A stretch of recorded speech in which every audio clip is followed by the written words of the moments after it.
Hello everyone.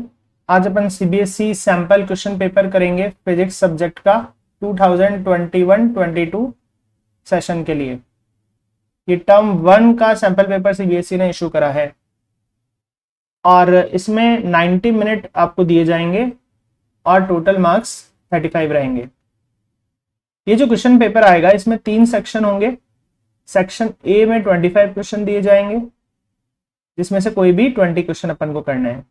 ये जो sample paper दिया गया है सीबीएसई के द्वारा इशूड है, इसमें सेक्शन बी में 24 क्वेश्चन है और कोई से भी 20 अटेम्प्ट करने। सेक्शन सी में 6 क्वेश्चन आएंगे जिनमें से कोई भी 5 अटेम्प्ट करने। तो इस तरह से कुल मिला के कितने क्वेश्चन हो गए? ये 55 क्वेश्चन। टोटल 55 क्वेश्चन यहाँ पर दिए गए हैं जिनमें से कोई भी अपन को 45 अटेम्प्ट करने और हर क्वेश्चन इक्वल मार्क्स का है, मतलब 45 मार्क्स का ये पेपर है जिसको कन्वर्ट करके 35 में बदल दिया जाएगा और कोई भी नेगेटिव मार्किंग नहीं है।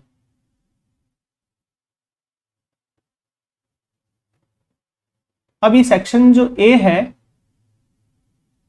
इसके इंस्ट्रक्शन अपन रीड करते हैं। इसमें बताया गया है 25 एमसीक्यू दिए गए हैं जिसमें कोई ओवरऑल चॉइस है आपको 20 क्वेश्चन करने। और अगर आपने ज्यादा कर दिए क्वेश्चन, 20 से ज्यादा कर दिए, तो क्या होगा? Only first 20 will be consider for evolution. खाली पहले 20 ही कंसिडर करे जाएंगे एवोल्यूशन के लिए, बाकी जो भी आपने एक्स्ट्रा करे हैं उनको यहाँ पर काउंट नहीं करेंगे। तो अपन ये क्वेश्चन करते हैं, अब एनालाइज करते हैं कैसा पेपर है, क्या सॉल्यूशन होगा, किस तरह से अपन इसको अटेम्प्ट करें। क्वेश्चन नंबर सेकंड अपन को गिवन है दो चार्जेस हैं +8q और -2q और वो लोकेटेड है x बराबर 0 और x बराबर l पर। मतलब एक तो है +8q और एक है -2q। ये x बराबर 0 लोकेशन पर है और ये x बराबर l लोकेशन पर है, मतलब यहां से यहां तक की डिस्टेंस l हो गई। अब बोल रहे हैं the point on x axis, कोई एक्स एक्सिस है, मान लीजिए ये रहा x axis, eight which net electric field is 0, जहां पर नेट इलेक्ट्रिक फील्ड 0 हो। तो यहां बीच में तो 0 नहीं हो सकता। देखिए नेट इलेक्ट्रिक फील्ड इस +8q और -2q के बीच में तो कहीं 0 नहीं पॉसिबल है। क्यों नहीं पॉसिबल है? अगर यहां पर एक पॉजिटिव चार्ज रख दें तो पॉजिटिव पॉजिटिव को धक्का मारेगा इधर और नेगेटिव भी अपनी तरफ खींचेगा, तो नेट 0 कैसे हो सकता है? नहीं हो सकता ना। तो यहां पर अगर मान लें एक टेस्ट चार्ज है, पॉजिटिव चार्ज है, तो ये 8q इस पॉजिटिव को इधर धक्का मारेगा और -2q इधर खींचेगा, तो यहां पर कहीं पे पॉसिबल है कि 0 हो जाए। ठीक है, तो यहां पर ये पॉसिबिलिटी है कि यहां पर 0 हो जाए। मान लेते हैं ये जो डिस्टेंस है यहां से यहां तक का, इसको मान लेते हैं लेट करते हैं x डिस्टेंस है। तो यहां पर नेट इलेक्ट्रिक फील्ड 0 हो रहा है, मतलब E जो है वो 0 हो रहा है। तो E किसके कारण है? 8q के कारण। उसके कारण जो E होगा वो कितना होगा? k q by distance. Distance कितना हो गया? l plus x। ठीक है, ये इलेक्ट्रिक फील्ड हो गया।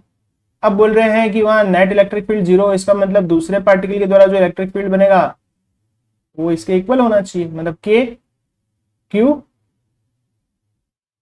By distance square. तो ये इलेक्ट्रिक फील्ड इंटेंसिटी का एक फॉर्मूला होता है पॉइंट चार्ज के कारण, के क्यू बाय डिस्टेंस स्क्वायर। ये अपन को ध्यान रखना है, के क्यू बाय डिस्टेंस स्क्वायर ये फॉर्मूला होता है इलेक्ट्रिक फील्ड इंटेंसिटी का। एक्स स्क्वायर बोले, आर स्क्वायर बोले, डी स्क्वायर बोले, एक ही बात है। तो ये एक सिंगल फॉर्मूला अपने को ध्यान होना चाहिए इस क्वेश्चन को करने के लिए। तो पहले 8q के द्वारा कितनी इलेक्ट्रिक फील्ड इंटेंसिटी है वो फाइंड करी, के क्यू बाय डिस्टेंस स्क्वायर। फिर -2q के कारण कितनी है? के क्यू बाय डिस्टेंस स्क्वायर। और इलेक्ट्रिक फील्ड इंटेंसिटी निकालते समय चार्ज का साइन नहीं रखा जाता है। के से के कट जाएगा, क्यू से क्यू कट जाएगा और 2 से ये 8 4 टाइम कटेगा, तो ये आ जाएगा 4l plus x square equals to 1/x square. अब ये स्क्वायर उधर पहुंचा देंगे तो रूट हो जाएगा दिस, तो ये बिकम हो जाएगा 2/l plus x equals to 1/x। या इसको अपन सॉल्व करें तो ये हो जाएगा 2x equals to L plus x. अगर x इधर आएगा तो 2x माइनस एक्स, ये कितना हो जाएगा, only x equals to L. तो अपने पास x मिल गया l, मतलब -2q से ये कितना दूरी है, l दूरी पर। ठीक है, तो ओरिजिन से कितना दूरी हो गया, यहाँ पर ओरिजिन क्या है, x बराबर 0, इससे कितना दूर हो गया, तो ये l डिस्टेंस पे है।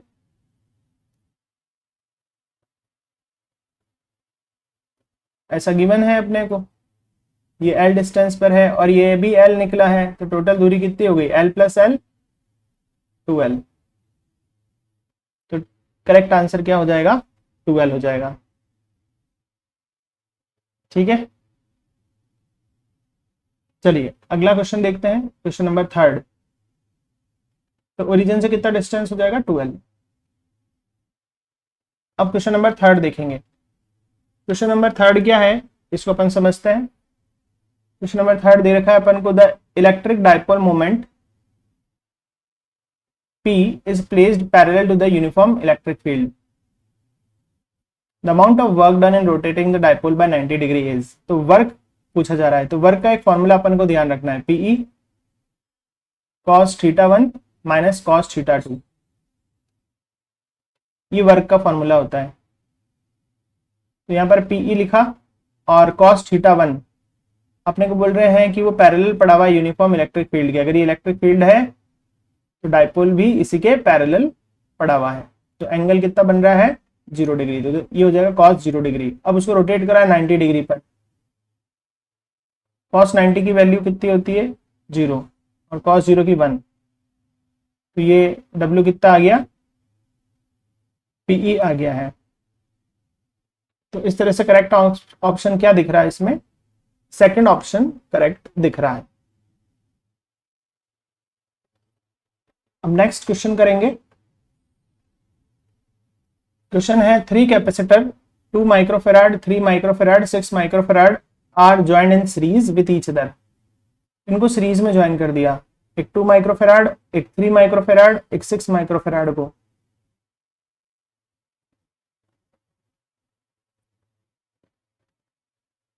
तो इक्विवेलेंट कैपेसिटेंस अपने से पूछ रहे हैं। तो सीरीज में इक्विवेलेंट कैपेसिटेंस होता है 1/c series equals to 1/c1 plus 1/c2 plus 1/c3।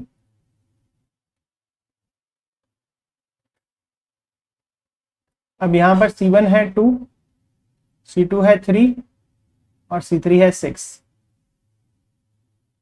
तो इसको सॉल्व करेंगे तो एलसीएम आ जाएगा 6, 2 3 जा 6, 3 2 जा 6, 6 1 जा 6, तो ये हो जाएगा 6/6 मतलब 1/1। और अपन कह सकते हैं C सीरीज इज 1। तो करेक्ट आंसर क्या होगा, 1 माइक्रोफेराड। नेक्स्ट क्वेश्चन अब देखेंगे अपन। अगला क्वेश्चन अपने पास है, क्वेश्चन अपन को कह रहा है 2 point charges place in medium of dielectric constant 5। एक मीडियम में रखा 2 चार्जेस को, ये मान लीजिए 2 चार्जेस हैं, इनको एक मीडियम में रखा जहां पर डाइलेक्ट्रिक कांस्टेंट कितना है उस मीडियम का, 5। ऐसा बोल रहे हैं, और इन दोनों के बीच में फोर्स कितना लग रहा है, F। अब बोल रहे हैं the electrostatic force between them in vacuum at same distance R is. तो वैक्यूम में कितना फोर्स लगेगा ये पूछ रहे हैं। तो अपने को ये ध्यान रखना है, फोर्स इन मीडियम जो होता है वो 1/k times of force in vacuum होता है। तो फोर्स इन वैक्यूम कितना हो जाएगा, k times of force in medium. अब k अपन को कितना दे रखा है, 5, डाइलेक्ट्रिक कांस्टेंट 5 दे रखा है, तो फोर्स इन वैक्यूम कितना हो गया, 5 times of force in medium. तो यहां पर करेक्ट आंसर अपने को क्या मिलेगा, फर्स्ट ऑप्शन करेक्ट मिलेगा। तो क्वेश्चन को करने के लिए ये एक बेसिक फॉर्मूला है, ये अपन को ध्यान होना चाहिए।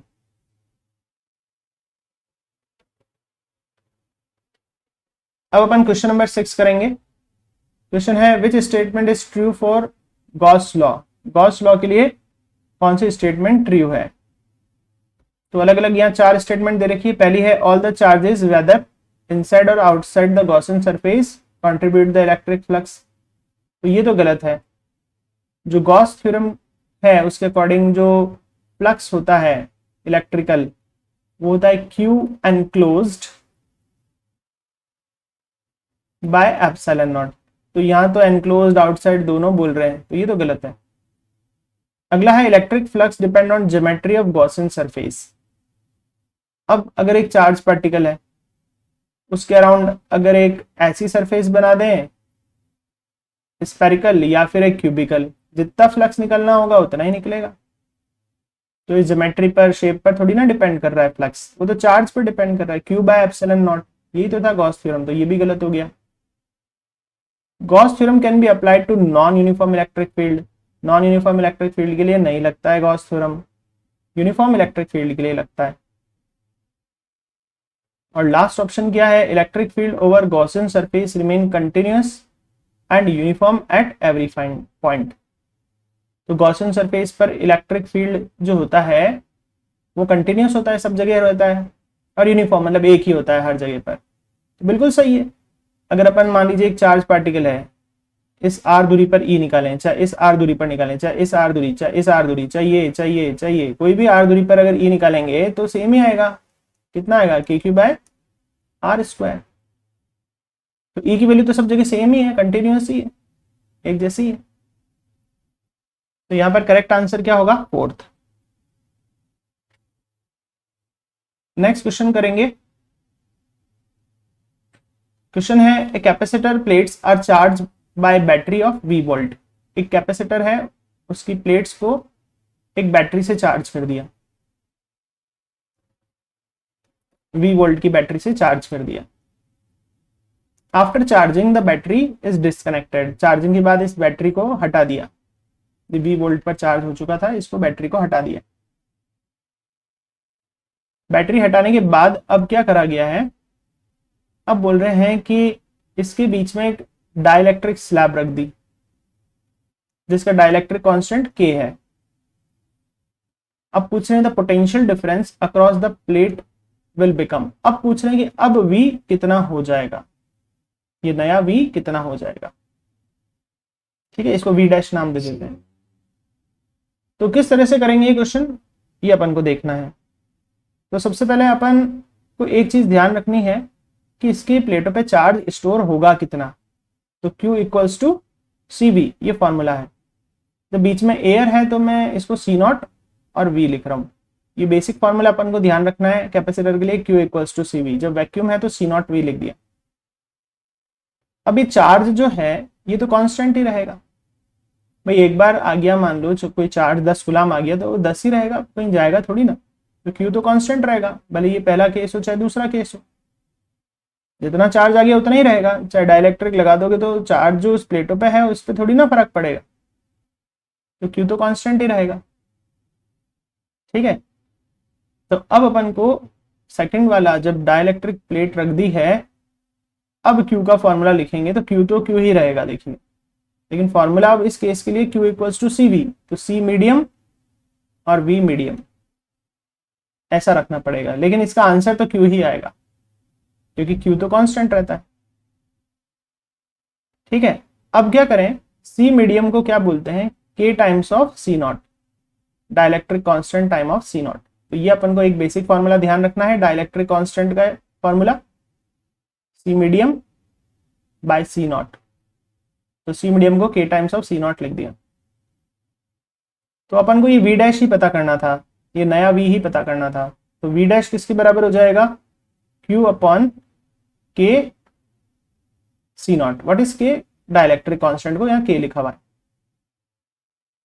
अब अगर अपन इस फर्स्ट इक्वेशन को देखें तो इस फर्स्ट इक्वेशन से अपन को दिख रहा होगा कि Q बाय C0 को V बोलेंगे, इस Q बाय C0 को क्या बोलेंगे, V। तो अपन को फाइनली क्या मिला, V डैश किसके बराबर मिला, V बाय K के। तो इसको सॉल्व करने पर अपन को ये पता चला कि V dash V by K के इक्वल है। तो करेक्ट आंसर यहां पर क्या दिख रहा है अपन को, थर्ड, V बाय K। ये अपन को यहां पर करेक्ट ऑप्शन नजर आ रहा है। अब नेक्स्ट क्वेश्चन की तरफ चलेंगे। तो इस क्वेश्चन में क्या बेसिक चीज अपन सीखे कि एक बार जितना चार्ज आ गया उतना ही रहेगा, क्यू कांस्टेंट रहेगा, ठीक है ना। अगर आपने बीच में डाइलेक्ट्रिक भी रख दिया तो जितना चार्ज उस पर आ गया था उतना ही तो रहेगा, कहीं चार्ज इधर उधर थोड़ी ना जाएगा।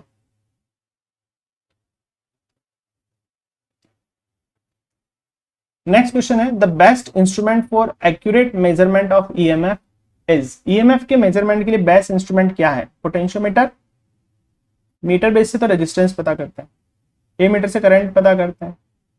अभी वोल्ट मीटर क्या है? ये इतना अच्छा इंस्ट्रूमेंट नहीं है ईएमएफ पता करने का, क्योंकि अपने अंदर से कुछ करंट को जाने देता है, जबकि पोटेंशियोमीटर जीरो डिफ्लेक्शन पे काम करता है, ऐसा थ्योरी पे हमने सीखा है। तो ईएमएफ या वोल्टेज ऑफ सेल पता करने का सबसे बेस्ट इंस्ट्रूमेंट क्या है? पोटेंशियोमीटर। वोल्ट मीटर लगा के आप पता नहीं कर सकते एक्यूरेट ईएमएफ। वोल्ट मीटर लगाओगे तो वोल्ट मीटर में से भी थोड़ा करंट चल जाता है, तो वो एग्जैक्ट ईएमएफ नहीं बता पाता। तो बिल्कुल एक्यूरेट ईएमएफ पता करना है तो पोटेंशियोमीटर। ये जीरो डिफ्लेक्शन पर बेस्ड होता है, करंट बिल्कुल नहीं जाने देता अपने अंदर से, गैलोमीटर में जीरो डिफ्लेक्शन आता है तब, और करंट बिल्कुल नहीं जाने देगा तो बहुत बढ़िया से पोटेंशियल डिफरेंस नाप के देगा आपको। चलिए अब नेक्स्ट क्वेश्चन करते हैं, क्वेश्चन नंबर 9। क्वेश्चन नंबर 9 है an electric current is passed through a circuit containing two wire of same material connected in parallel. If the length and radii of wire are in ratio 3:2, ये length का ratio अपन को दे रखा है दो wire का 3:2 and radii का ratio दे रखा है अपन को 2:3। तो पूछ रहे हैं करंट का रेशियो क्या होगा, I1/I2, ये पूछा जा रहा है। तो किस तरह से करें ये क्वेश्चन, ये देखिएगा। I1/I2, I का फॉर्मूला V/R होता है, तो दिस इज V/R1 V/R2। इसको अपन सिंप्लीफाइड करें तो I1/I2 किसके बराबर हो जाएगा? R2/R1। V तो सेम ही रहेगा, पैरेलल में V सेम रहता है। अब R को क्या करें? देखो R तो कहीं दे नहीं रखा, ये तो कहीं भी गिवन नहीं है अपन को R1 R2। तो अब क्या कर सकते हैं अपन, L1 और R1 दे रखा, रेडियस दे रखी है, तो इसके लिए क्या करें, R को फॉर्मूले को और खुलेंगे, रो L/A, ये रेजिस्टेंस का फॉर्मूला होता है, रो L/A, रो से रो कट जाएगा, तो अपने को I1/I2 क्या मिलेगा? अपने को I1/I2 मिलेगा L2/A2 इंटू A1/L1। अब यहां पर और क्या कर सकते हैं, I1/I2 equals to L2/L1 into A1, area का फॉर्मूला क्या होता है वायर के क्रॉस सेक्शन का, πr²। दिस इज πr², पाई से पाई कैंसिल हो जाएगा। अब L2/L1 देख लो, यहाँ पर गिवन है L1/L2 गिवन है 3/2, तो L2/L1 हो जाएगा 2/3। R1/R2 गिवन है 2/3, 2/3 लेकिन स्क्वायर है तो स्क्वायर लगा देंगे, तो I1/I2 फाइनली अपने को कितना मिलेगा, 2 × 4 = 8, 3 × 9, 3 × 27, तो 8/27 अपन को यहाँ पर आंसर मिलेगा। इस तरह से ये सॉल्व होगा। अब अपन नेक्स्ट क्वेश्चन देखेंगे,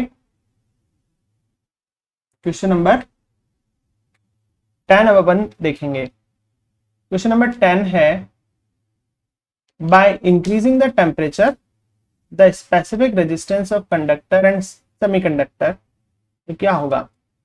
टेम्परेचर बढ़ाने पे ध्यान रखना है कि कंडक्टर का रेजिस्टेंस तो बढ़ता है लेकिन सेमीकंडक्टर का घटता है, ये कंसेप्ट अपन को ध्यान रखना है। तो करेक्ट आंसर कहां दिख रहा है, कंडक्टर का इंक्रीज ये दिख रहा है और सेमीकंडक्टर का डिक्रीज, तो थर्ड ऑप्शन करेक्ट होगा। ये चीज अपन को ध्यान रखनी है कि रेजिस्टर्स का रेजिस्टेंस या कंडक्टर का रेजिस्टेंस टेम्परेचर बढ़ाने पे बढ़ता है, लेकिन सेमीकंडक्टर ऐसे मटेरियल होते हैं जिनमें उल्टा काम होता है, टेम्परेचर बढ़ाने पे रेजिस्टेंस कम होने लग जाता है।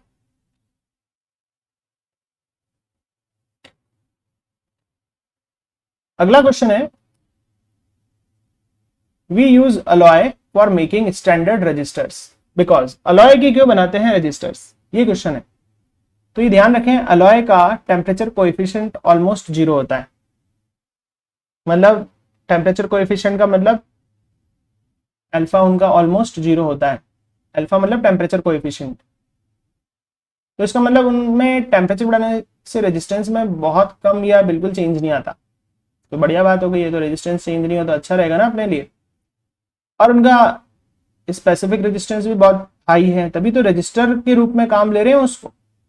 तो कहने का मतलब लो टेम्परेचर कोएफिशिएंट है उनका और हाई रेजिस्टेंस है, ये करेक्ट आंसर होता है। तो कोई भी रजिस्टर हो, अलॉय का क्यों बनाते हैं? क्योंकि अलॉय की एक खासियत है कि उनका टेम्परेचर कोएफिशिएंट बहुत कम है, ऑलमोस्ट 0 है। मतलब रेजिस्टेंस में चेंज होता ही नहीं है टेम्परेचर बढ़ने के साथ, या बहुत कम होता है। तो बढ़िया बात रहेगी अपने लिए ये। और खुद का रेजिस्टेंस बहुत हाई होता है, तो वही तो चाहिए अपन को, हाई रेजिस्टेंस के चाहिए, तभी तो रजिस्टर के रूप में काम ले रहे हैं। चलिए अब नेक्स्ट क्वेश्चन देखेंगे। अगला क्वेश्चन है, a constant voltage is applied between two ends of uniform metallic wire. एक मेटेलिक वायर है, इसके दो एंड्स पर एक वोल्टेज लगा दिया। If another wire of same material but double it's radii, दूसरा वायर है रेडियाई डबल है, इसकी आर थी रेडियाई तो इसकी 2r है, और लेंथ भी डबल है, इसको भी कनेक्ट कर दिया। अब अपने से क्या पूछा जा रहा है? अपने से पूछ रहे हैं कि बताना है कि हीट डेवलप कितना होगा। ठीक है, हीट का अपने से रेशियो पूछा जा रहा है, या हीट कितनी होगी ये पूछा जा रहा है। तो कैसे करें वो देखिएगा। सबसे पहले इनिशियल केस, ये वाला फर्स्ट वाला, इसमें हीट कितनी होगी? हीट का फॉर्मूला होता है, जब v कांस्टेंट रहता है ना, तो हीट का फॉर्मूला होता है v square by R into T. वैसे तो हीट का फॉर्मूला आई स्क्वायर आर भी होता है, लेकिन जब v कांस्टेंट रहे तो उस केस में v square by R into T लगाना है। भाई आई स्क्वायर आर क्यों नहीं लगा रहे? क्योंकि दूसरे केस में तो आई चेंज हो जाएगा ना। दूसरे केस में तो मटेरियल थिक है, लेंथ अलग है, तो उसका आई चेंज हो जाएगा। तो अपन को एक ऐसा यूनिक फॉर्मूला लिखना है जो दोनों के साथ अप्लाई हो जाए। तो हीट इनिशियल हो गया v square by R into T, तो v इधर भी v है, इधर भी v है। ठीक है, अब हीट फाइनल भी देख लेते हैं। तो हीट फाइनल कितना होगा वो भी चेक कर लेते हैं। तो हीट फाइनल हो जाएगा अपने पास v स्क्वायर, तो v स्क्वायर ही रहेगा। इसको अगर रेजिस्टेंस को r1 नाम दे रहे हैं तो इसको r2 दे देंगे इंटू टी। टी से टी कट जाएगा, v स्क्वायर से v स्क्वायर कट जाएगा, तो अपने पास आ जाएगा r2 बाय r1। अब r2 क्या होता है? रो l, l कितनी है? 12 अपॉन a क्या है? एरिया ऑफ क्रॉस सेक्शन, जिसको लिख देंगे पाई आर स्क्वायर।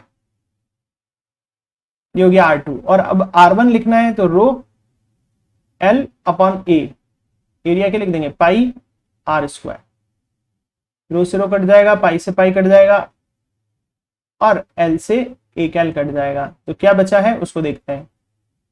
तो यहां पर बचा है 2, यहां बचा है 2 टू जा 4r स्क्वायर, यहां बचा है 1, और यहां बचा है r स्क्वायर। तो r स्क्वायर से r स्क्वायर कट जाएगा, और 2 की टेबल से ये कट जाएगा 2 बार। तो heat initial by heat final कितनी आ गई है अपने पास? 1:2। तो अपन ये बोल सकते हैं कि हीट फाइनल कितना हो गया? Twice of heat initial. तो इस तरह से यहां पर थर्ड ऑप्शन सही होगा। हीट कितनी हो जाएगी? इनिशियल की डबल।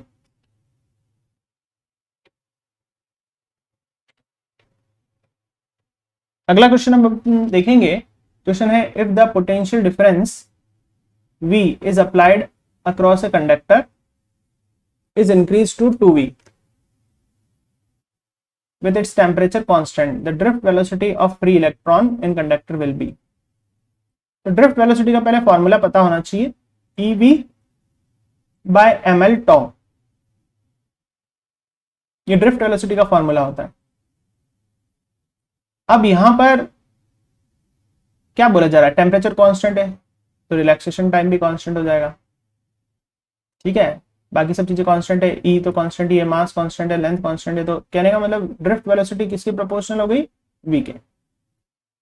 अब बोल रहे हैं यहाँ पर कि वी को क्या कर दिया 2v, तो ड्रिफ्ट वेलोसिटी कितनी हो जाएगी, उसकी प्रोपोर्शनल ही है, तो ड्रिफ्ट वेलोसिटी कितनी हो जाएगी, प्रोपोर्शनल टू 2v, मतलब डबल हो जाएगी। तो ड्रिफ्ट वेलोसिटी कितनी हो जाएगी, becomes double of its initial value.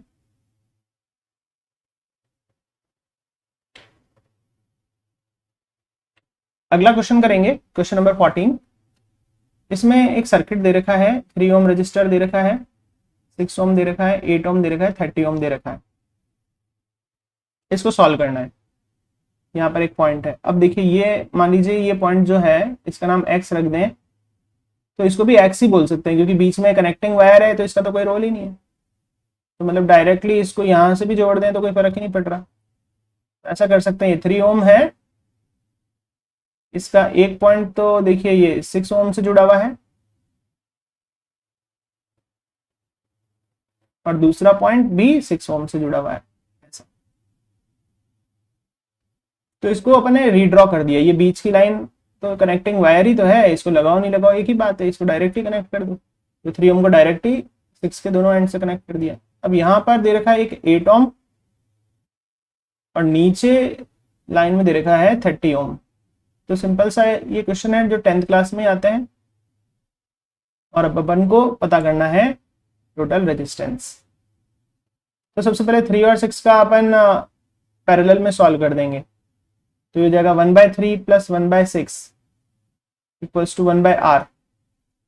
6 LCM आ जाएगा, 3 2 जा 6, 6 1 जा 6, तो ये हो जाएगा 3/6 या 1/2, तो r हो गया अपने पास 2।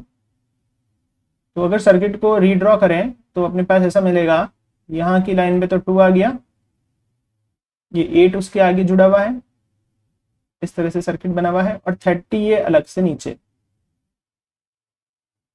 अब 2 और 8 ये हो गए सीरीज में, 8 और 2 10 हो जाएगा। तो सर्किट रिकंस्ट्रक्ट करें तो ये हो जाएगा 10 और ये है 30। अब ये आपस में क्या दिख रहे हैं, पैरेलल। तो अब अपन पैरेलल को सॉल्व कर देंगे, तो 1/10 प्लस 1/30, तो एलसीएम कितना आ जाएगा, 30 आ जाएगा, 10 3 जा 30, 30 1 जा 30, तो आर पैरेलल हो जाएगा 30/4, और 30/4 कितना होता है 7.5, तो करेक्ट आंसर होगा 7.5। अब अपन क्वेश्चन नंबर 15 देखेंगे। क्वेश्चन नंबर 15 है, ऐसा unit of magnetic field is, magnetic field intensity की ऐसा यूनिट क्या है। यहाँ पे एम्पियर है, न्यूटन है, मीटर है। तो अपने पास दो फॉर्मूले होते हैं मैग्नेटिक फील्ड इंटेंसिटी के, B Q V sine theta या BIL। हम यहाँ V फॉर वेलोसिटी मीटर पर second, Q for charge coulomb, ऐसे तो कुछ दिख नहीं रहा, तो इस फॉर्मूले के साथ जाएंगे B की यूनिट निकालने के लिए, F/IL। फोर्स को न्यूटन में नापते हैं, करंट को एम्पियर में, लेंथ को मीटर में, तो न्यूटन पर एम्पियर पर मीटर। तो ये ऑप्शन अपन को कहां दिख रहा है, सेकंड ऑप्शन। तो क्या करेक्ट होगा, ऑप्शन नंबर 2 इसका आंसर होगा। अब अपन देखेंगे क्वेश्चन नंबर 16। क्वेश्चन नंबर 16 में कह रहे हैं, the coil of moving coil galvanometer is bound over a metal frame in order to. जो मूविंग कॉइल गैल्वेनोमीटर होते हैं, ये मूविंग कॉइल गैल्वेनोमीटर का टॉप व्यू यहां पर बनाया जा रहा है। तो वायर की फ्रेम जो है ये बाउंड करी जाती है, इस तरह से बाउंड करी जाती है एक मेटल पर। तो ऐसा क्यों है, तो इसका क्या कारण है। तो जब भी ऐसी मेटल की प्लेट आ जाए, ध्यान रखना, और मैग्नेटिक फील्ड आ जाए, तो ये ध्यान रखना कि मेटल की प्लेट पर एडी करंट बनता है, और एडी करंट भी खुद का मैग्नेटिक फील्ड बना के चीजों का अपोज करता है। कहने का मतलब मोशन डैम्प हो जाता है। ये चीज हमेशा ध्यान रखना, कभी भी कोई क्वेश्चन आ जाए कि भाई मैग्नेटिक फील्ड है और मेटल की प्लेट है, तो उसमें ये ध्यान रखना ये कंसेप्ट कि एडी करंट बनेगा, और एडी करंट बनने से अगर वो मोशन हो रही होगी कॉइल तो उसका डैम्पिंग होगी, ये इसका करेक्ट आंसर होगा। तो एडी करंट क्रिएट होने के कारण डैम्पिंग होती है, ऐसा आप डैम्पिंग आपने पढ़ा होगा सिलेबस में।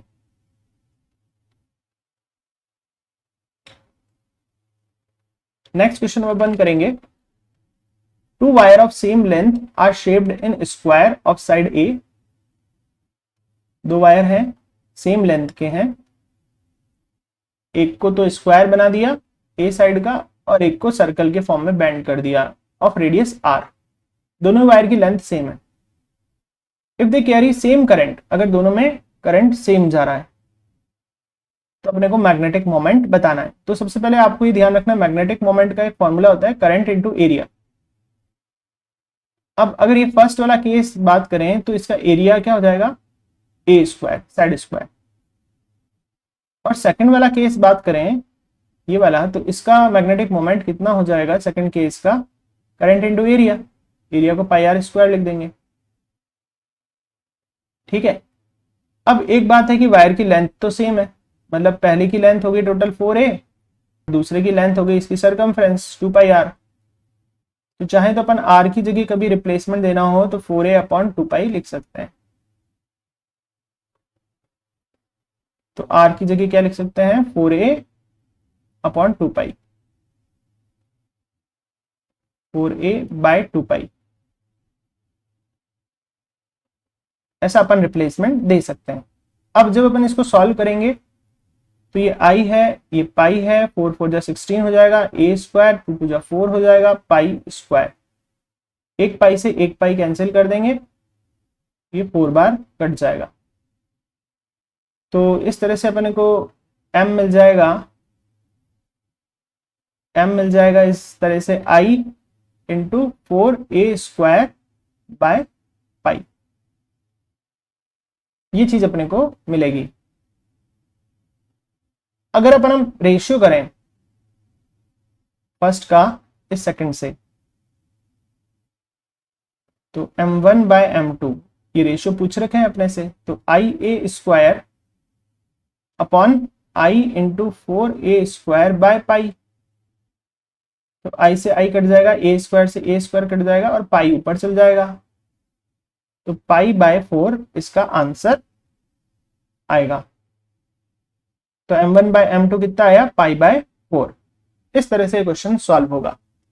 तो क्वेश्चन करने के लिए बेसिक चीज अपन को मैग्नेटिक मोमेंट का फॉर्मूला पता होना चाहिए, I इंटू ए।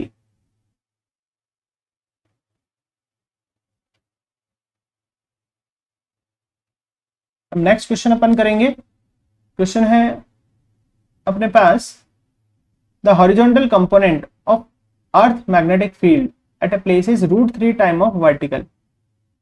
मतलब हॉरिजॉन्टल दे रखा है √3 टाइम ऑफ वर्टिकल, तो एंगल ऑफ डिप पता करना है। तो एंगल ऑफ डिप होता है tan inverse b vertical by b horizontal, ये एंगल ऑफ डिप का फॉर्मूला होता है। तो यहाँ पर b वर्टिकल और b हॉरिजॉन्टल अपन जो भी रिलेशन दे रखा है उसको यूज करेंगे। b हॉरिजॉन्टल कितना है, √3 time of b vertical, b vertical से b वर्टिकल कटेगा और ये 1/√3,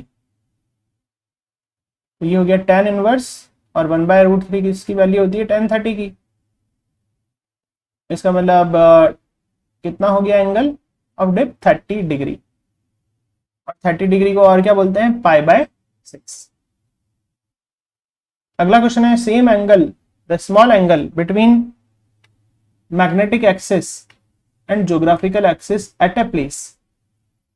किसी एक प्लेस पर मैग्नेटिक एक्सिस और ज्योग्राफिकल एक्सिस के बीच में जो एंगल बनता है किसी एक प्लेस पर, उसे क्या बोलते हैं, magnetic meridian, geographical meridian, magnetic inclination या मैग्नेटिक डिक्लाइनेशन। तो अपन को ये ध्यान रखना है कि मैग्नेटिक एक्सिस और ज्योग्राफिकल एक्सिस, इनके बीच में किसी एक जगह पर जो भी एंगल बनेगा इसे बोलते हैं मैग्नेटिक डिक्लाइनेशन। तो किसी एक पॉइंट की बात कर रहे हैं, किसी एक प्लेस पर।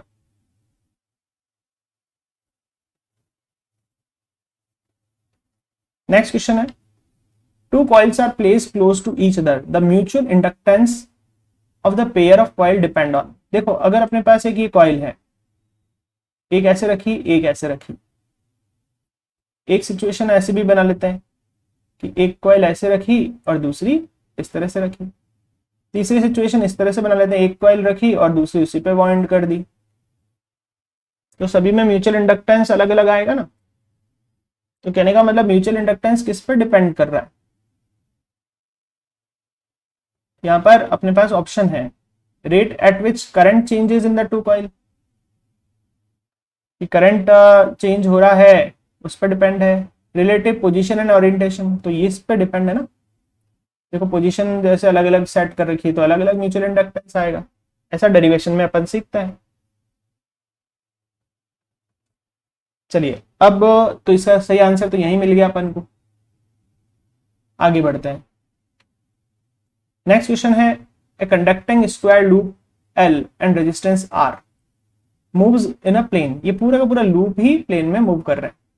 Magnetic field B, constant in time space pointing perpendicular into the plane.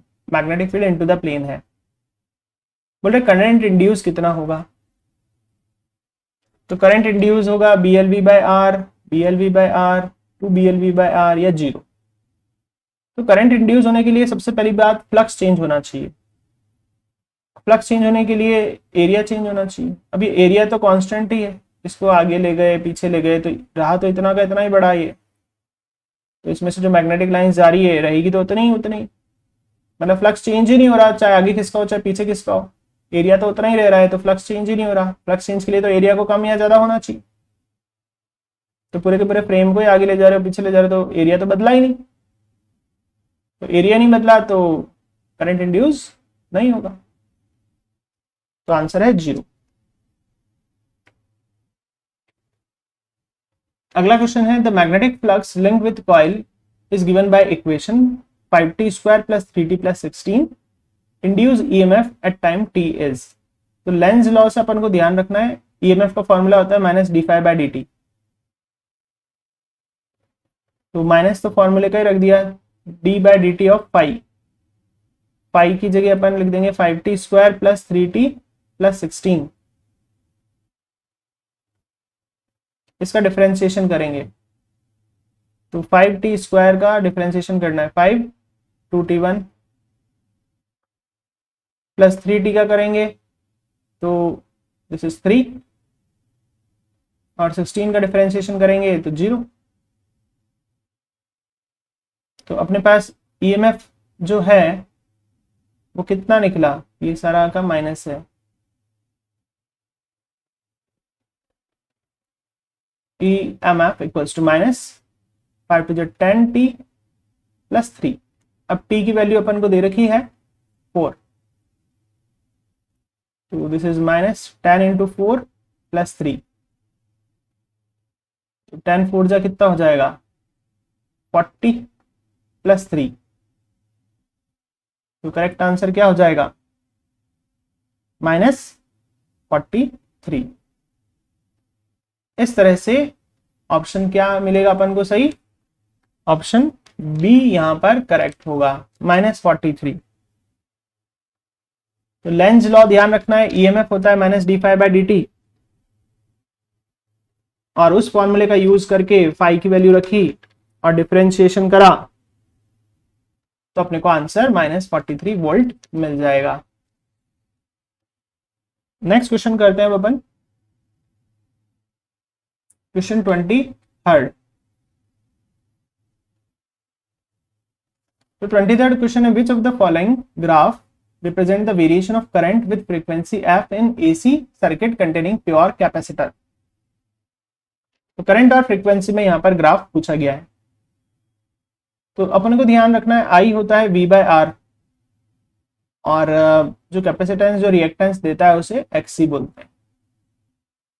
इसको अपन और क्या लिख सकते हैं, I equals to V by XC को अपन क्या लिख सकते हैं ओमेगा C 1 बाय। अब ये ओमेगा सी ऊपर चल जाएगा तो I equals to omega C V. Omega होता है 2 पाई फ्रीक्वेंसी। तो कहने का मतलब इस रिलेशन से पता चल रहा है कि I और फ्रीक्वेंसी डायरेक्ट प्रोपोर्शन है। तो डायरेक्ट प्रोपोर्शन है, तो डायरेक्ट प्रोपोर्शन का ग्राफ यहाँ पर करेक्ट होगा, और वो कौन सा दिख रहा है, थर्ड। अब 24th क्वेश्चन देखेंगे। क्वेश्चन है 20 volt AC is applied to a circuit consisting of a resistance and a coil with negligible resistance. The voltage across resistance is 12 volt. तो अपन को कॉइल में वोल्टेज बताना है। तो ये थ्योरी में अपन पढ़ते हैं, जो V रिजल्टेंट स्क्वायर होता है वो V रजिस्टर के अक्रॉस प्लस V इंडक्टर के अक्रॉस के स्क्वायर के बराबर होता है, ऐसा थ्योरी पार्ट में अपन जानते हैं। यहाँ पर V रिजल्टेंट मतलब ये 20 वोल्ट सप्लाई है, तो दिस इज 20 स्क्वायर, और अपन को कॉइल के अक्रॉस बताना है, मतलब VL बताना है। VR अपन को दे रखा है resistance across, voltage across resistance 12 volt दे रखा है, 12 square plus V inductor square, तो दिस इज 400, और 12 12 जब 144 इधर आ जाएगा। इसको जब सॉल्व करेंगे तो 256 मिलेगा, और इसका रूट कर देंगे तो VL अपन को मिल जाएगा 16 वोल्ट। तो करेक्ट आंसर 16 वोल्ट होगा। इस तरह से ऐसे कोई भी क्वेश्चन आएंगे तो अपन सॉल्व करेंगे। नेक्स्ट क्वेश्चन है the instantaneous value of EMF and current in series AC circuit are E equals to E0 sin omega t, I equals to I0 sin omega t plus 5। तो ये ध्यान रखिएगा कि करंट जब भी voltage से आगे है, ये प्लस π/3 या प्लस π/2 या प्लस π/4 ये आगे है, तो ये उन सर्किट में हो सकता है जिसमें कैपेसिटर लगे हुए रहे, उन्हीं सर्किट में ये पॉसिबल है। तो RL इसमें तो कैपेसिटर है नहीं, RC इसमें तो है, ठीक है, LRC इसमें भी ठीक है, कैन बी RC और LRC, ये तो दोनों ऑप्शन है, तो मतलब यही सही होगा। RC में भी हो सकता है और LRC में भी हो सकता है करंट आगे फ्रॉम वोल्टेज। तो ये कैपेसिटर जिस सर्किट में होते हैं उनकी एक खासियत होती है, ऐसा AC चैप्टर में आप पढ़ते हैं। तो C किस में है, RC में भी है, LCR में भी है, तो इसमें करंट आगे रहता है वोल्टेज से। अब ये सेक्शन B आ गया है। इस सेक्शन B में 24 मल्टीपल चॉइस क्वेश्चन है, और ओवरऑल चॉइस आपको है कोई भी 20 क्वेश्चन, और जो फर्स्ट 20 क्वेश्चन होंगे वही इवोल्यूशन के अंदर काउंट होंगे। तो पहला क्वेश्चन है A cylinder of radius r and length L is placed in uniform electric field parallel to the axis of cylinder। एक सिलेंडर रखा हुआ है यूनिफॉर्म इलेक्ट्रिक फील्ड में, और इलेक्ट्रिक फील्ड इसके एक्सिस के पैरेलल है, ऐसा। तो टोटल फ्लक्स कितना होगा, तो पहले सबसे पहले फ्लक्स के लिए एरिया वेक्टर देखने पड़ेंगे। इसका एरिया वेक्टर और इलेक्ट्रिक फील्ड सेम डायरेक्शन में है। इसका एरिया वेक्टर, एरिया के परपेंडिकुलर आउटवर्ड डायरेक्शन को एरिया वेक्टर कहते हैं। इसका एरिया वेक्टर और इलेक्ट्रिक फील्ड अपोजिट डायरेक्शन में। तो इस साइड का फ्लक्स तो हो जाएगा प्लस EA, और इस साइड का फ्लक्स हो जाएगा माइनस EA। तो नेट कितना हो गया, प्लस EA और माइनस EA नेट मिला के कितना हो गया, ये 0। तो नेट फ्लक्स पासिंग इज 0। इस तरह से ये सॉल्व होगा। अगला क्वेश्चन है two parallel large thin metal sheet have equal surface density, इतनी दे रखी है, electric field between these sheet. तो थ्योरी पार्ट में आप पढ़ते हैं कि अगर अपने पास दो शीट है, एक पे पॉजिटिव चार्ज की डेंसिटी एक में नेगेटिव है, तो इनके बीच में इलेक्ट्रिक फील्ड इंटेंसिटी जो होती है वो होती है सिग्मा बाय एप्सिलॉन नॉट। ऐसा थ्योरी में आप पढ़ते हैं। तो सिग्मा अपन को दे रखा है 26.4 इंटू 10⁻12, और एप्सिलॉन नॉट होता है 8.85 इंटू 10⁻12। 10⁻12 से 10⁻12 कट जाएगा, और इसके बाद जब अपन इसको 26.4 को 8.85 से सिंप्लीफाइड करेंगे तो अपने को कितना मिलेगा आंसर, 3 आंसर मिल जाएगा। तो करेक्ट ऑप्शन क्या है, फोर्थ ऑप्शन यहां पर करेक्ट है।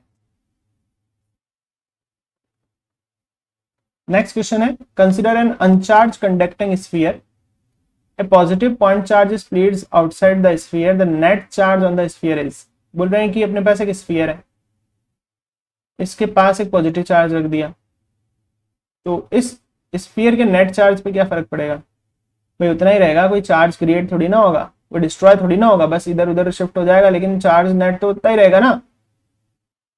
Charge can neither be created not be destroyed, net charge तो उतना ही रहेगा। तो नेट चार्ज कितना रहेगा यहाँ पर, तो नेट चार्ज तो वही उतना ही रहेगा। अनचार्ज है तो अनचार्ज नहीं रहेगा वो तो टोटल नेट। तो ये जरूर हो सकता है कि भाई प्लस के पास माइनस खिसके आ जाए या इधर शिफ्टिंग हो जाए थोड़ी बहुत एक तरफ, लेकिन कुल मिला के जितना है प्लस उतना ही माइनस रहेंगे ना। अनचार्ज है तो नेट चार्ज कितना रहेगा, 0। नेक्स्ट क्वेश्चन है, three charges 2q minus q and plus q, ये 2q माइनस q और plus q are at vertices of triangle, triangle के कोनों पे है, लगा दिया। अब बोल रहे हैं E और V कितना होगा सेंट्रॉइड पे, ये सेंट्रॉइड बना दिया। सेंट्रॉइड ये जो डिस्टेंस है सब जगह से बराबर डिस्टेंस पर रहता है। तो पूछ रहे हैं कि E और V कितना होगा। तो देखिए ये माइनस है, तो अगर यहाँ पर टेस्ट चार्ज मान लें बीच में पॉजिटिव चार्ज, तो वो इस माइनस की तरफ खींचेगा। यहाँ पर भी माइनस है, तीसरा भी माइनस ही था, तो अगर टेस्ट चार्ज रखा हुआ है बीच में वो भी इस माइनस की तरफ खींचेगा। और ये 2q इस प्लस q को इधर धक्का मारेगा, तो एक फोर्स इधर लग रहा है, एक फोर्स इधर लग रहा है, एक फोर्स इधर लग रहा है, तो नेट 0 थोड़ी ना हो रहा है। ऑप्शन के अकॉर्डिंग नेट 0 तो हो ही नहीं रहा, E is not equal to 0। ये बात तो हो गई। V निकालना है तो V पहले 2q के कारण करेंगे, this is k q by r, plus V इस माइनस q के कारण करेंगे k q by r, plus तीसरे वाले के कारण करेंगे k q बाय r, ये होगा नेट V। अब ये कुल मिला के माइनस का 2kq बाय r हो गया, ये प्लस का 2kq बाय r हो गया, ये इससे कैंसिल हो जाएगा, तो V कितना हो गया, 0। तो E is not equal to 0 and V is 0। तो कौन सा ऑप्शन सही होगा, थर्ड ऑप्शन। नेक्स्ट देखेंगे question number 1, two parallel plate capacitor X Y have same area of plates and same separation between the plates. दो capacitor है, एक x है और एक y है, एक के बीच में एयर है और एक के बीच में डाइलेक्ट्रिक कांस्टेंट है, डाइलेक्ट्रिक सब्सटेंस है जिसका कांस्टेंट 2 है। इनको सीरीज में कनेक्ट कर रखा है, एक बैटरी लगा रखी है 12 वोल्ट की, ऐसा क्वेश्चन है। तो ratio of electrostatic energy in x and y, energy in x energy in y, इसका रेशियो चाहिए। तो एनर्जी का फॉर्मूला होता है q square by 2c, q square by 2c। अब सीरीज है तो चार्ज तो सेम रहेगा, देखो सीरीज में चार्ज सेम रहता है, तो q स्क्वायर से q स्क्वायर कट जाएगा, 2 से 2 कट जाएगा, तो अपने पास क्या बचेगा, cy बाय cx। अब cy को क्या लिखे हैं, देखो डाइलेक्ट्रिक कांस्टेंट k रखा हुआ है, तो कैपेसिटेंस का फॉर्मूला होता है k times of epsilon naught a by d। ऐसे cx का कितना हो जाएगा, epsilon naught a by d। Epsilon naught a by d से epsilon naught a by d cut जाएगा, खाली k और नीचे 1 बचेगा, और k अपन को दे रखा है 2, तो करेक्ट आंसर क्या आ जाएगा, 2:1। इस तरह से ये सॉल्व हो जाएगा और आंसर अपने पास 2:1 मिलेगा। नेक्स्ट क्वेश्चन करेंगे अपन, which of the following is not a cause of power loss in transformer. Transformer में देखो एनर्जी का लॉस होता है, तो एडी करंट के कारण होता है बिल्कुल। Flux not properly link with primary secondary, इसे फ्लक्स लीकेज कहते हैं, इसके कारण भी एनर्जी लॉस होता है, बिल्कुल होता है। हमिंग साउंड, अंदर ही अंदर साउंड आती रहती है मैग्नेटाइजेशन डीमैग्नेटाइजेशन के कारण, इससे भी लॉस होता है। Primary coil is made of thick wire, भाई थिक वायर से कैसे एनर्जी लॉस होगी, तो इसके कारण एनर्जी लॉस नहीं होती। तो करेक्ट आंसर है fourth option. Next question, an alternate voltage source of variable angular frequency omega and fixed amplitude V is connected in series with capacitor C. and electric bulb of resistance R. When omega increase, the bulb glow dimmer, bulb glow brighter, net impedance of circle remain unchanged, total impedance of circle increase. ये question है, तो किस तरह से करेंगे ये question, ये देखिएगा। तो सर्किट में एक कैपेसिटेंस रखा हुआ है, तो उसका रिएक्टेंस होता है 1/ω_c। तो इसका मतलब अगर ओमेगा बढ़ाएंगे तो ये जो रिएक्टेंस है XC घटेगा। अगर ये रिएक्टेंस घटेगा तो इसका मतलब सर्किट में करंट बढ़ेगा, और अगर सर्किट में करंट बढ़ेगा तो इसका मतलब क्या होगा, बल्ब और अच्छे से ग्लो करेगा। करंट बढ़ जाएगा तो बल्ब और अच्छे से ग्लो करेगा। तो क्या करेक्ट आंसर होगा कि बल्ब और अच्छे से ग्लो करेगा। तो ये एसी चैप्टर से क्वेश्चन है, और इसमें आप फॉर्मूले ये पढ़ते हैं, इन फॉर्मूले पे बेस्ड ये क्वेश्चन है। तो एक कैपेसिटर लगा रखा है, एक रजिस्टर लगा रखा है या बल्ब लगा रखा है, ठीक है। तो कुल मिला के यहाँ पर क्या हो रहा है, अगर ओमेगा बढ़ा रहे हैं तो इसका रिएक्टेंस कम होगा, इस रिलेशन के अकॉर्डिंग अपन देख रहे हैं, और रेजिस्टेंस कम या रिएक्टेंस कम तो करंट बढ़ जाएगा। करंट बढ़ गया तो ब्राइटर दिखेगा, अच्छे से ग्लो करेगा।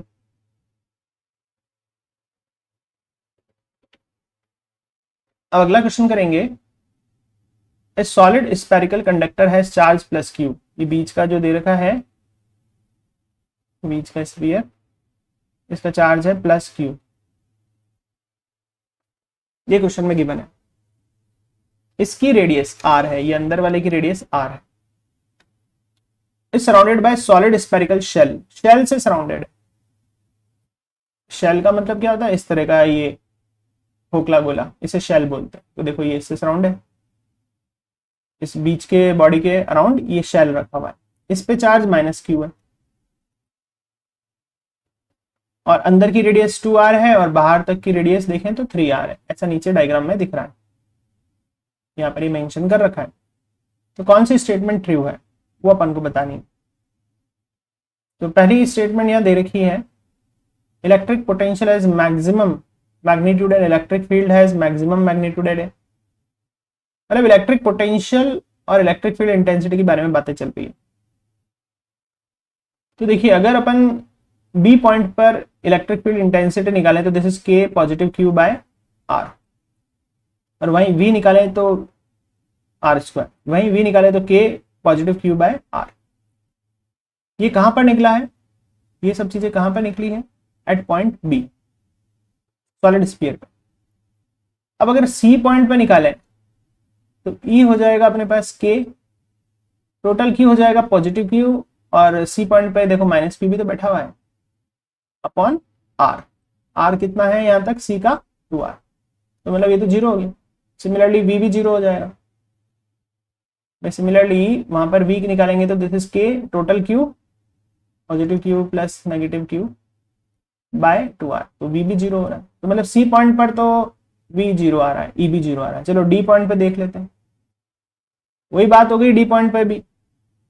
यहाँ पर डी पॉइंट पर जब अपन के करेंगे, क्यू लिखेंगे तो अंदर का क्यू भी है और बाहर का क्यू भी है, दोनों जोड़ने पड़ेंगे, और ऐसे बी में भी करना पड़ेगा। तो यहाँ डी पर भी क्या होगा, ई और वी की वैल्यू 0 है। तो सबसे मैक्सिमम कहां पर हुई, बी पॉइंट पर। Both electric potential and electric field achieve a maximum magnitude at point B, ये होगा इसका करेक्ट आंसर। तो सभी में किसी में बोल रहे हैं मैक्सिमम होगा, किसी में बोल रहे हैं इधर मैक्सिमम होगा, किसी में बोल रहे हैं उधर मैक्सिमम होगा, लेकिन सबसे मैक्सिमम कहीं होगा बी पॉइंट पर। ऐसा ऊपर सॉल्यूशन से अपन ने समझा है। नेक्स्ट क्वेश्चन अब अपन करेंगे, a battery is connected to the conductor of non uniform cross section area. एक कंडक्टर है, non uniform cross section area, मान लो ऐसा यूनिफॉर्म नहीं है, हर जगह टेढ़ा मेढ़ा एक कंडक्टर है, इससे बैटरी जोड़ दी। तो इस पर क्या चीज कांस्टेंट रहेगी, तो एक चीज ध्यान रख लो, कोई भी सर्किट है तो एक चीज हमेशा उसमें कांस्टेंट रहती है। अगर सीरीज है या कैसा भी एक सिंगल सा सर्किट है तो एक चीज हमेशा कांस्टेंट बनी रहेगी, वो है करंट। बाकी सब चीजें एरिया पर डिपेंड करती है, इलेक्ट्रिक फील्ड इंटेंसिटी हो गया, ड्रिफ्ट वेलोसिटी हो गया, ये सब एरिया पर डिपेंड करती है। तो क्या चीज कांस्टेंट रहेगी, करंट। तो करेक्ट ऑप्शन फर्स्ट नहीं है, सेकंड नहीं है, थर्ड नहीं है, क्या करेक्ट ऑप्शन हो गया?